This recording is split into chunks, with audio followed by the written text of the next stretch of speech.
Good morning. How are you today? It's beautiful here in Virginia. It's 76 degrees. It's almost chilly. Once you get used to the 90s, even if you're walking under trees. Well, the number one story continues to be the COVID. Where are we going? What's happening?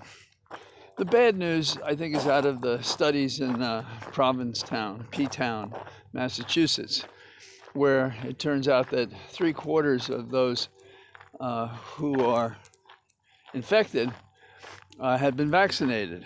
So that's a bad story for those of us who've been vaccinated, who think we're safer than we are. It also tells us we have to continue to hunker down, be careful, distance, wear masks, etc. We've been doing that, but obviously the risk is greater and the transmission possibilities are greater with this Delta variant. So now, what is the good news? The good news is that the numbers are spiking for people getting vaccinated. Apparently, illnesses and possible death and the messages that are going out and what Biden said and what people, even in the Republican Party, are saying is helping people decide they've waited long enough, the risk is too great, they have to do something about it. So that's good news.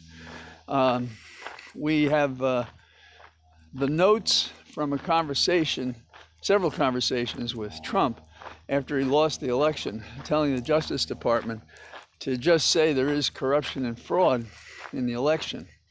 And the simultaneous notes written by an assistant to the then Attorney General, Jeff Rosen, memorialized what Trump said at that time.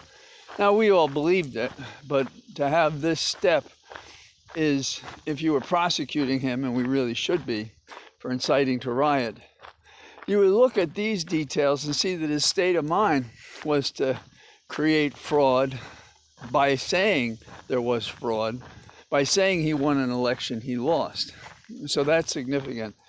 Another development is the Office of Legal Counsel in the Justice Department, which over the years has had some of the most top-notch lawyers, has analyzed whether or not Trump's tax returns should be turned over to Congress and has given the opinion that it should be.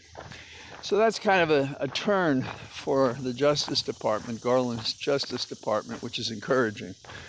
Maybe we're starting to call balls and strikes the way we should. Maybe we're overcoming the Trump holdovers, if you will, from the evil administration of the Orange Menace. I think it's nice to learn that our withdrawal from Afghanistan has brought with us at least 200 of the interpreters who, if they stayed behind for associating and helping us, they and I guess others would have been put at risk.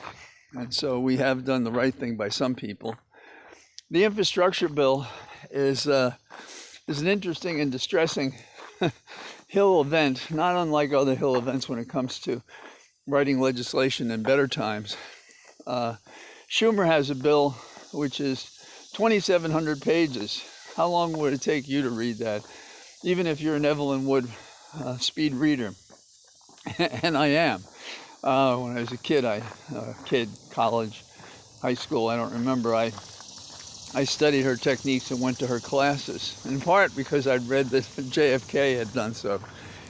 But I don't think that would help very much to get through the kind of very dense language of what this bill proposes.